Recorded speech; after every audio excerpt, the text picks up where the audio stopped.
అమ్మవారి కవచం అత్యంత పవిత్రమైనది.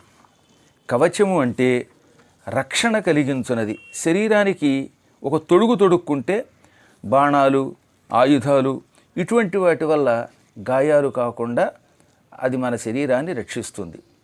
అందుకని శరీరాన్ని రక్షించేటటువంటి ఆయుధ బాధల నుంచి రక్షించేటటువంటి వస్తువుని కవచం అంటారు. శరీరాన్ని, మనస్సుని సర్వకాల సర్వావస్థలలో ఆధివ్యాధి పీడల నుంచి రక్షించే ఒక దివ్య శక్తి ఈ ప్రపంచంలో ఉన్నది. అదే అమ్మవారి కవచం. అది వరాహ పురాణంలో ఉంటుంది. హరిహర బ్రహ్మ విరచితమది.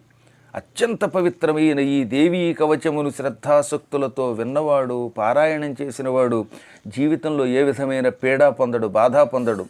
ఇటు రోగాల నుంచి, మానసిక రోగాల నుంచి కూడా బయటపడతాడు.